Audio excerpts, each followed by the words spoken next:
नमस्कार, मैं प्रियंका और आप देख रहे हैं इंडिया अपनी खबर। उत्तर प्रदेश की राजनीति में एक बार फिर सामाजिक समीकरणों की चर्चा तेज हो गई है। आगामी विधानसभा चुनाव की तैयारियों के बीच बहुजन समाज पार्टी प्रमुख मायावती ने ऐसा राजनीतिक संदेश दिया है जिसने राज्य की सियासत में नई बहस छेड़ दी है। दरअसल मायावती ने साफ संकेत दिया है कि उनकी पार्टी आने वाले चुनाव में सिर्फ दलित वोटों पर निर्भर नहीं रहेगी, बल्कि ब्राह्मण समेत अन्य सवर्ण समुदायों को बड़ी भूमिका देने की तैयारी कर रही है। दरअसल सोशल मीडिया प्लेटफॉर्म एक्स पर किए गए अपने पोस्ट में मायावती ने कहा कि बीएसपी ब्राह्मण समाज को अपनी पार्टी से जोड़ने और उन्हें चुनावी टिकट देने की दिशा में तेजी से काम कर रही है। उनका दावा है कि इस रणनीति से विरोधी दलों, खासकर समाजवादी पार्टी की बेचैनी बढ़ गई है। मायावती का कहना है कि जैसे जैसे ब्राह्मण समाज का झुकाव बीएसपी की ओर बढ़ रहा है, वैसे वैसे विपक्षी दलों की चिंता भी बढ़ती जा रही है। दरअसल मायावती का ये बयान ऐसे समय पर आया है जब उत्तर प्रदेश में सभी प्रमुख दल 2027 के विधानसभा चुनाव को लेकर अपनी रणनीतियां तैयार कर रहे हैं। राजनीतिक जानकार मानते हैं कि यह सिर्फ एक बयान नहीं है, बल्कि बीएसपी की नई चुनावी दिशा का संकेत है। पार्टी एक बार फिर अपने पुराने और सफल सामाजिक गठजोड़ को जीवित करने की कोशिश करती दिखाई दे रही है। वहीं आपको बता दें, मायावती ने अपने पोस्ट में वर्ष 2007 के विधानसभा चुनाव का भी जिक्र किया। उन्होंने याद दिलाया कि उस चुनाव में दलित और ब्राह्मण समाज के गठजोड़ ने बीएसपी को पूर्ण बहुमत दिलाया था। उस समय पार्टी ने सर्वजन हिताय सर्वजन सुखाय के नारे के साथ चुनाव लड़ा था और राज्य में सरकार बनाई थी। राजनीतिक विशेषज्ञों का मानना है कि मायावती एक बार फिर उसी मॉडल को दोहराने की कोशिश कर रही हैं। अपनी बात को आगे बढ़ाते हुए बीएसपी प्रमुख ने लिखा कि उनकी पार्टी ने हमेशा सभी वर्गों को साथ लेकर चलने की राजनीति की है। उनका दावा है कि सरकार में रहते हुए उन्होंने ब्राह्मण समाज को सम्मान और उचित भागीदारी दी थी।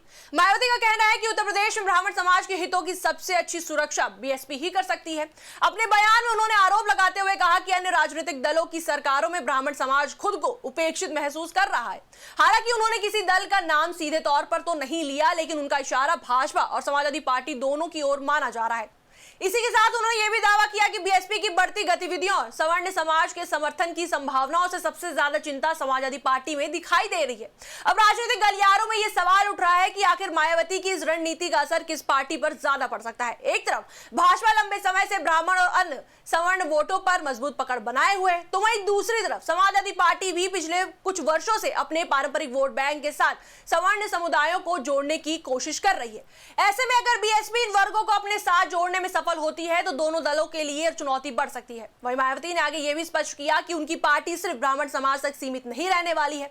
उन्होंने कहा कि क्षत्रिय, वैश्य और अन्य सवर्ण समुदायों को भी उनकी राजनीतिक सक्रियता और संगठन में योगदान के आधार पर चुनावी भागीदारी दी जाएगी। उन्होंने एक बार फिर अपना पुराना फॉर्मूला दोहराते हुए कहा कि जिसकी जितनी तैयारी उसकी उतनी भागीदारी।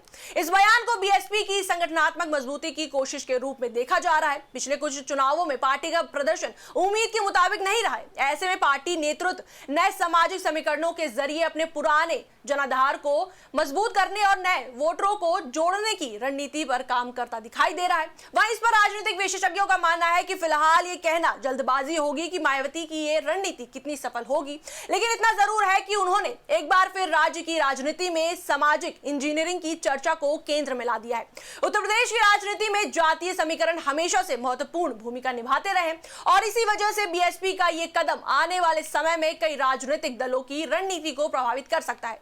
2027 का विधानसभा चुनाव अभी दूर है, लेकिन राजनीतिक दलों ने अपनी अपनी तैयारियां शुरू कर दी हैं। मायावती का यह ताजा बयान संकेत देता है कि बीएसपी अब केवल दलित राजनीति तक सीमित नहीं रहना चाहती है। पार्टी एक व्यापक सामाजिक संगठन तैयार करने की दिशा में आगे बढ़ रही है, जिसमें दलितों के साथ ब्राह्मण, क्षत्रिय, वैश्य और अन्य वर्गों को भी जोड़ने की कोशिश होगी। अब देखने वाली बात यह होगी कि क्या 2007 का सफल सामाजिक समीकरण दोबारा जमीन पर उतर पाता है या नहीं। लेकिन इतना तय है कि मायावती ने अपने एक बयान से उत्तर प्रदेश की राजनीति में नई चर्चा छेड़ दी है। आने वाले महीनों में यह मुद्दा और अधिक गरमा सकता है और 2027 की चुनावी लड़ाई के समीकरणों को प्रभावित कर सकता है। इस पर आपकी क्या राय है, हमें कमेंट सेक्शन में जरूर बताएं। वीडियो को लाइक करें, शेयर करें, हमारे चैनल को सब्सक्राइब करें।